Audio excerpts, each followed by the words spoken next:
Ahora en Radio Pancenú vienen 30 minutos de controversia y debate. Aquí nadie está obligado a estar de acuerdo con lo que se plantea ni con nadie. Inicia el debate de las 7 de la mañana. Se enfrentan Gustavo Santiago y Toño Sánchez Jr. con quien sea. Somos diferentes.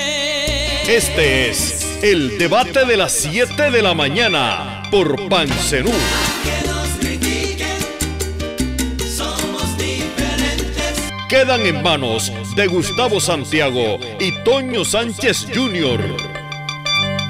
7 de la mañana, 2 minutos, estamos al aire en Debate 7 AM por la potentísima Radio Pancenú y Montería Radio 38 grados. Hoy un tema especial y un invitado especial.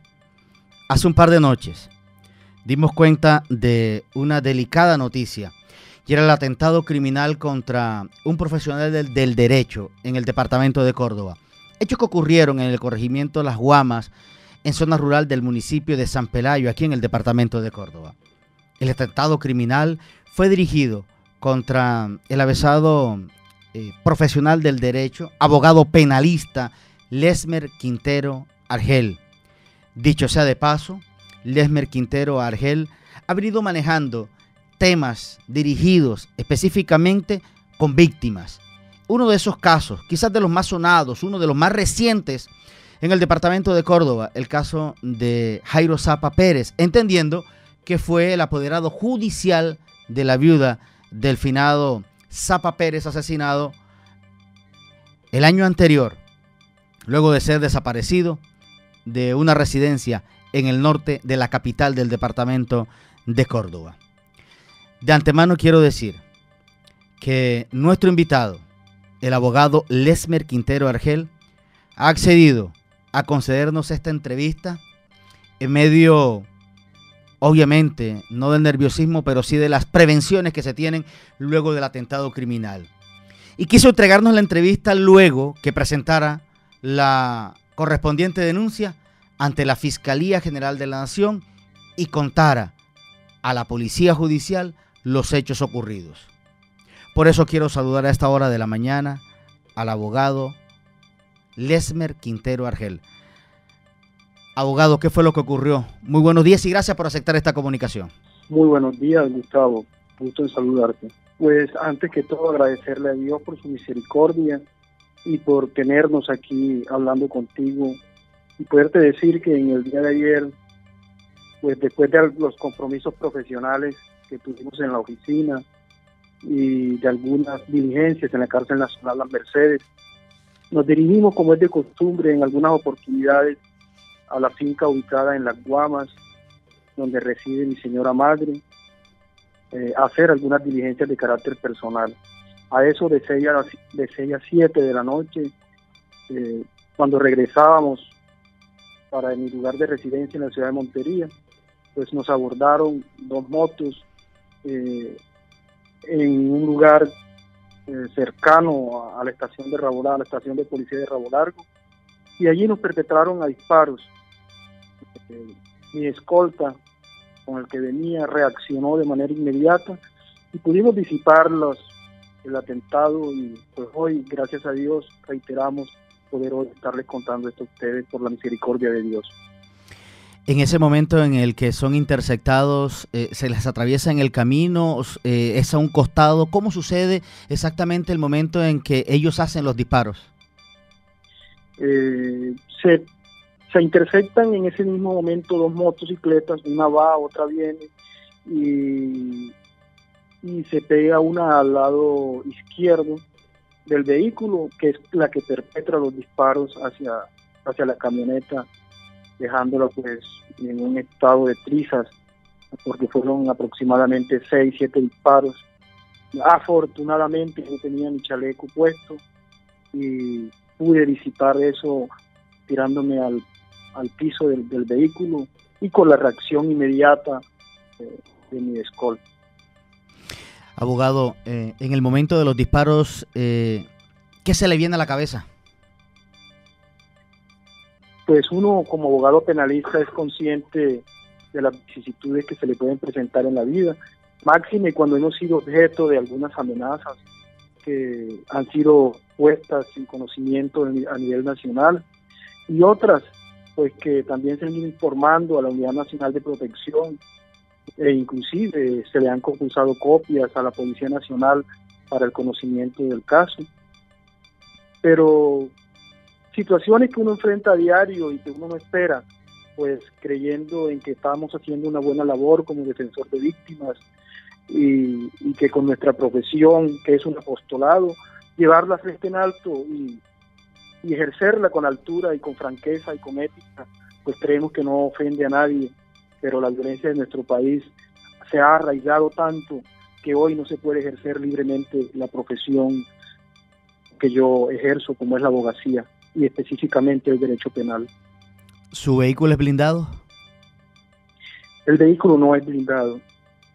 Yo me desplazaba en un vehículo que no era blindado. Era un vehículo de carácter convencional. Entonces podría uno decir e inferir, abogado, que usted está vivo de milagro, porque entre otras cosas las balas entonces traspasaron el vehículo. Pues la voluntad de Dios, cuando a uno no le toca, y cuando yo, que soy un convencido de que existe un Dios y de que cada día que nos levantamos somos hijos de su providencia y nuestros actuales van encaminados hacia Él, pues nos prospera y nos ve y nos protege, y esto es un milagro que hoy esté hablando con ustedes y que le esté dando estas declaraciones, porque los disparos fueron certeros a la parte de atrás, donde por protocolo yo debía ir sentado, porque soy objeto de medidas de seguridad, y por vicisitudes de la vida, en el sentido en que yo tengo 2 escoltas, pero había tenido desavenencias con uno y me encontraba en este momento con uno solo, me monté en la parte delantera del vehículo y no en la parte trasera como debía ir por protocolo. Entonces eso evitó pues que yo hoy estuviera con vida, y por la voluntad de la divina providencia de Dios, que es quien nos da la vida y quien nos la puede quitar. Es decir, el sicario además se equivoca, pues el protocolo indica que debe ir atrás, se sorprende en el momento de disparos y usted iba en la parte delantera. Allí está el error, para voluntad de Dios y de usted, de estar vivo y que ellos hayan fallado. Pues claro, lo que podemos inferir de los hechos que acontecieron es que quien hizo el atentado lo hizo con conocimiento de protocolos de seguridad. Él sabía que mi puesto es la parte trasera, él sabía que yo debo ir en la parte trasera porque así lo indican los protocolos de la Unidad Nacional de Protección, pero para fortuna mía y por tener solo una unidad de escolta en estos días, tengo 15 días que solo tengo una unidad, habíamos pactado de que me montaba en la parte de atrás y una vez estaba en el vehículo me pasaba hacia adelante porque no tenía quien cubriera la parte trasera del vehículo, y es así como yo pude salir ileso de este cruel atentado contra mi vida. La fotografía de cómo quedó el vehículo muestra también 2 impactos en la parte delantera. Hablo de la ventanilla que da hacia el conductor. ¿No logró impactarlo tampoco a él? Pues mi escolta apenas sufrió pequeñas escoriaciones a nivel de su cuerpo y no directamente perpetraron los disparos en su humanidad, pero no estoy seguro. Él hizo algunos disparos y no estoy seguro si esos de esa ventanilla fueron por él. Total que él reaccionó dentro del vehículo y pudo ser que algunos de esos disparos los pudo hacer él. Pensaría yo que los de su ventanilla. De todas formas, él no le perpetraron en su humanidad, no obstante salió con pequeñas escoriaciones en un pabellón auricular, pero fue algo muy sencillo, fue apenas quemones. Claro, abogado, ¿usted logró reconocer a las personas, es decir, por lo menos su fisonomía, quiénes eran, jóvenes, adultos, qué características podían tener las personas que dispararon contra usted? Pues las características son personas rústicas, que iban con chalecos, iban muy bien protegidos, llevaban cascos, muy obstante el casco no llevaba protección polarizada, sino a blanco y negro para la visión obviamente en la noche. No pudimos ver el rostro propiamente, pero sí la fisonomía, la parte física externa de las personas sí lo podemos identificar de esa forma. Eran personas de altas estaturas y personas rústicas. Después del atentado, por obvias razones, usted es objeto de protección y ahora mucho más. Pero su mamá, que vive en esa finca, ¿en qué estado queda? Pues mi mamá está en un estado lamentable porque sabemos que las personas de los pueblos a veces son un tanto imprudentes, y pues la llamada que se le hace a ella no es precisamente que sufra un atentado, sino que me habían acribillado a tiros, que me habían quitado la vida. La tengo en un estado crítico, pero gracias a Dios ya hemos podido hablar con ella y estamos tranquilizándola. ¿Usted ha recibido alguna comunicación de la Unidad Nacional de Protección o del mismo gobierno o de la autoridad como para redoblar su vigilancia, asegurar su condición física? Estamos a la espera de que la Unidad Nacional se pronunciara o que al menos me llamara. Aquí en el enlace de Montería, el señor Carlos Cruz no ha tenido la delicadeza siquiera de preguntarme qué fue lo que pasó o de llegar a mi residencia. No obstante, las oficinas quedan aquí en el barrio La Castellana, donde yo resido. No se ha personado de la situación. Sí lo ha hecho los compañeros de los escoltas, el sindicato de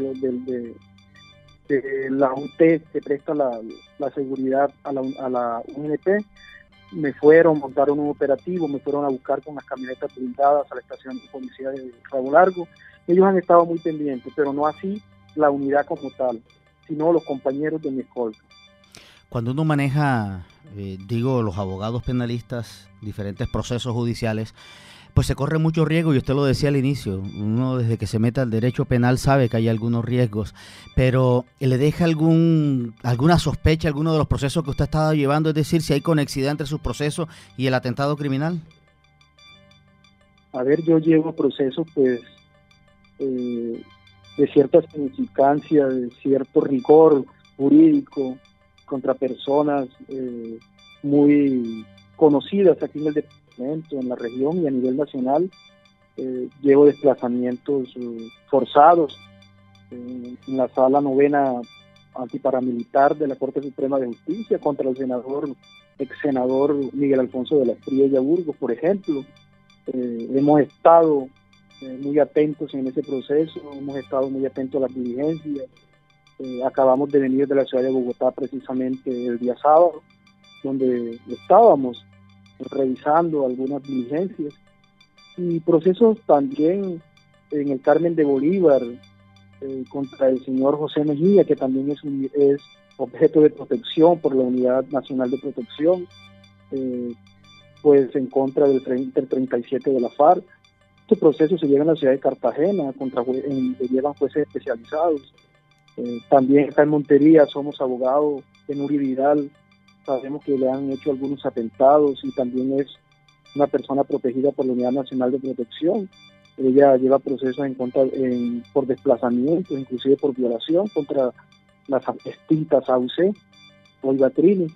Entonces son situaciones que lo llevan a uno a pensar que pudiera tener una conexidad, pero nosotros convencidos de que hacemos las cosas en derecho y que lo mío no es visceral y es personal en contra de ninguna entidad como tal o en contra de alguien como tal, sino que es un grito de justicia, y los que nos casamos con el derecho tenemos que ejercer la profesión con cierta vehemencia, pero sin olvidarnos que no tenemos nada en contra de ninguna organización en concreto, sino buscar la justicia y la transparencia en el actuar. ¿Usted va a renunciar a alguno de los procesos judiciales que lleva hoy en curso? De ninguna manera.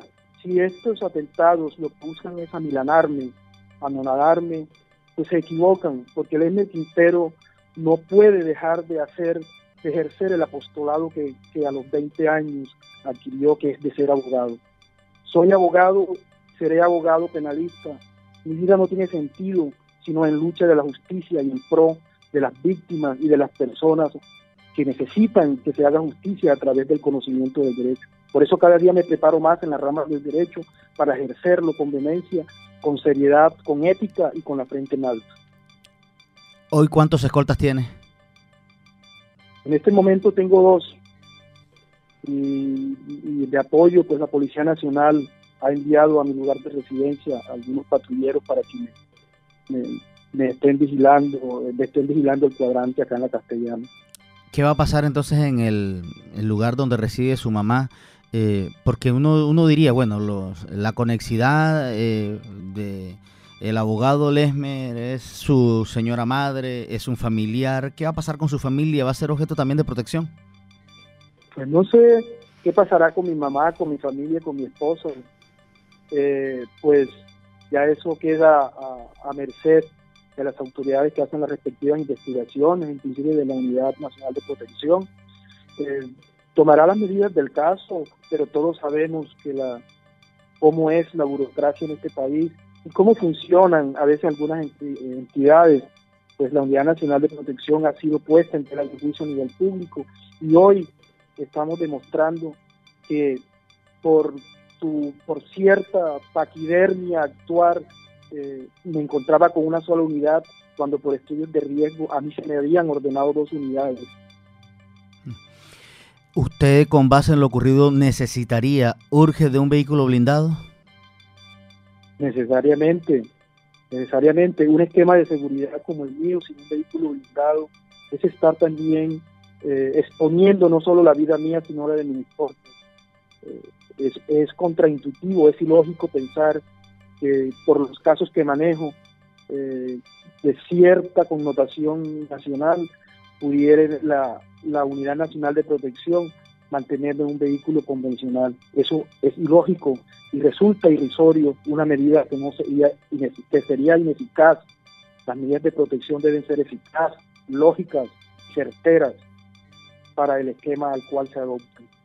Usted también, dentro del grueso de procesos que adelanta o que adelantó, tuvo también en sus manos la representación jurídica o judicial en el proceso en representación de la víctima, en este caso de María Isabel Valencia, que era la esposa del señor finado Jairo Alberto Zapa Pérez.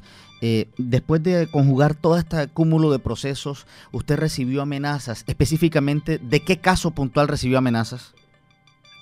Pues claro, nosotros iniciamos la defensa representando como víctima a doña María Isabel Valencia. Y en esa oportunidad, cuando ella la amenazan de manera pública, y ese mismo día igualmente a mí me inquieren sujetos motorizados, y me amenazan también directamente. Posteriormente me mandan un pasquín o un panfleto a mi oficina, el cual fue objeto de publicidad a través de programas especiales firmes. Todas estas amenazas son de conocimiento nacional y de las autoridades que tienen la competencia para investigar, que hasta el momento pues no se ha llevado a cabo, pensaba yo, una labor muy convencida de obtener unos resultados, porque hasta el momento no se me ha notificado a mí en lo absoluto de las resueltas de estas investigaciones. En procesos como esos de alto calibre, de una alta peligrosidad, no veo cómo las investigaciones de amenaza en contra de mi vida quedaron supuestamente archivadas, porque allí quedaron y a mí no se me ha notificado del avanzar de estas investigaciones. Contémosle a la comunidad, ¿quién es el abogado penalista Lesmer Quintero Argel? Yo terminé Derecho a los 20 años, me especialicé en Administrativo, posteriormente en Derecho Penal de la Universidad Externado de Colombia, soy también magíster en Derecho Penal y en estos momentos curso doctorado en Derecho Penal. Ese es mi recorrido académico y los diferentes procesos que he llevado aquí, como a nivel departamental y a nivel del país, en otras regiones, varios procesos de carácter penal que hemos llevado. Entonces, eso me ha dado a conocer con cierta responsabilidad y seriedad ante mis clientes. Así, por ejemplo, en el caso del Negrito Padilla, donde actué como abogado de Neil, como abogado posteriormente de alias El Abuelo. Fueron casos también de mucha connotación nacional, en los que también tuve amenazas de carácter personal y que fueron puestas a la luz pública. Dicho sea de paso, el caso de Neil también residió en Las Guamas, ¿no? En San Pelayo. Pues claro, Neil es oriundo de la vereda La Chamarra, perteneciente al corregimiento de Las Guamas, de donde mi madre es oriunda, de Las Guamas, San Pelayo. Aunque pueda sonar redundante, ¿tiene miedo? Pues, por obvias razones, a uno al momento de sufrir un atentado, pues siente antes que miedo, es la impotencia que uno como ser humano siente y proyecta en rabia y en dolor de uno, pues no poder saber quiénes son y poderlos enfrentar, poderlos encarar, porque el enfrentarnos y al dedicarnos al derecho penal es porque precisamente tenemos cierto carácter y cierta entereza para enfrentar problemas grandes, pero el que uno como abogado no sepa de dónde le vienen las amenazas, de dónde le vienen los atentados, es una situación que embarga necesariamente el espíritu de la persona y nos lleva también a la tristeza y a veces a reflexionar muchas cosas que en la vida pues uno debe de para el destino. Haciendo alusión a una película, Daño Colateral, que ojalá en este caso no suceda. Cuando suceden este tipo de situaciones uno piensa en su familia y diría uno, ¿qué va a pasar con mi esposa, con mis hijos, con mi mamá? ¿Usted ha pensado en sacar a su familia de la ciudad? Pues sí, en estos momentos estamos pensando en eso. A mi esposa, de no ser objeto de protección, necesariamente tendríamos que irnos de la ciudad. Estamos a la espera de que las autoridades competentes se pronuncien y hagan las investigaciones del caso y puedan dar los resultados y ver que se está actuando de manera pronta y de manera eficaz, poder tomar las determinaciones.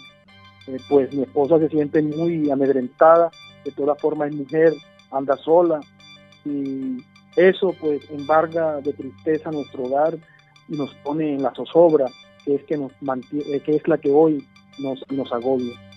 Abogado, lo despido diciéndole mucha fortaleza, solidaridad con usted y que Dios lo siga bendiciendo. Hoy tuvo la oportunidad de contarnos a través de estos micrófonos lo que ocurrió.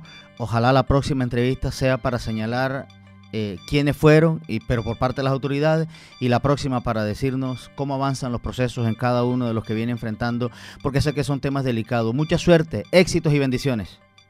Muchísimas gracias a ti y a toda la radio.